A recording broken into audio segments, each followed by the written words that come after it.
Okay, so the internet pretty much broke when the 28 years later trailer landed.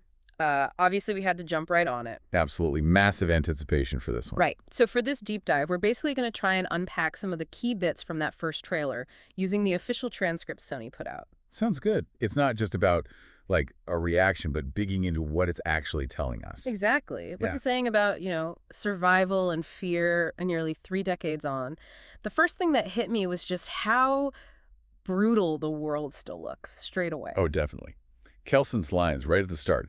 There are so many dead, infected and non-infected alike. That's Yeah. stark. It is. It immediately says the threats aren't simple anymore. It's not just the rage virus victims you need to worry about. Right. Just surviving seems dangerous no matter who or what you are.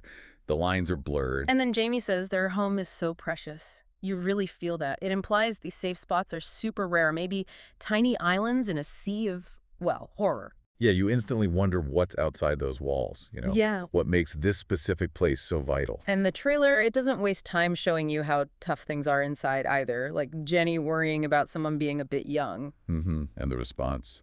He's ready, Jenny. No hesitation. It speaks volumes, doesn't it, about how pragmatic they have to be. There's like no room for sentimentality. You do what you have to do. Survival at its harshest, maybe. And did you catch the bullet counting? Oh yeah, 7, 6, 11, 5. Such a small detail, but wow. It screams resource scarcity, constant threat. Every single bullet matters. It grounds the danger in something really tangible. Totally. And then Jenny's warning follows that no rescues on the mainland. That just hammers home the isolation. It suggests a complete breakdown, doesn't it? Like whatever society or structure existed is just gone. If you leave, you are completely on your own. The scale of the disaster feels immense still. But it's not just the physical threats, is it? There was that one line, The plea, oh my God, keep me from going lunatic. yes. That one really stuck with me. It highlights the mental cost, the psychological strain of living like this for so long. It brings up that idea of different kinds of death. Maybe not just physical, the mind can break too. Which makes that potential psychological fracturing seem just as scary as the infected. Definitely. Yeah. And then the tone shifts quite dramatically, doesn't it, with the priest character. Oh, yeah. That was jarring. Suddenly you have these pronouncements. This is a glorious day, a day of judgment. Yes, my children, yes. And there's no discharge in the war. It's Yeah. intense, almost fanatical. It really suggests that in all this chaos, these extreme belief systems might be popping up, offering some kind of twisted hope, maybe? Or just control? It's a classic response to societal collapse, isn't it? People searching for meaning, Yeah. for order, Yeah. even if it takes them down dangerous paths. How people cope. And then Kelson's line, right after the sound of marching boots. And some are better than others. So ambiguous. What did you make of that? Coming right after the marching. It's chilling.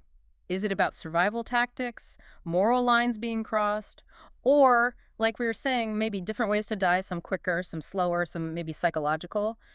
The marching adds this layer of organized threat. Some kind of organized group, yeah. Discipline. It definitely leaves you wondering what kind of better or worse he means. Very ominous. And did you notice the repeated line moving up and down again? It pops up a few times. I did notice that. Felt almost rhythmic. Yeah. What do you think that symbolizes? For me, it felt like the constant struggle, the cycle maybe. Danger, safety, danger again, up and down, never stable. Could be. Or maybe just the sheer monotony and anxiety of it all. That constant movement, maybe searching, maybe just surviving day to day. The precariousness, it's a subtle but effective touch. So summing it up, this trailer gives us a glimpse of a world still absolutely defined by death. Survival means clinging to these rare, safe zones. And that survival takes a huge toll, physically and mentally. Plus, we're seeing these new, potentially extreme ideologies emerging from the ruins. Yeah, the lines are just getting blurrier, aren't they? Between who's dangerous, what's sane. Seems like it. It's definitely not just about the infected anymore. Which leads to the big question, I guess. Thinking beyond just the rage virus, what new challenges or threats do you think they'll face after 28 years? What kind of societies or dangers might have actually evolved in that time?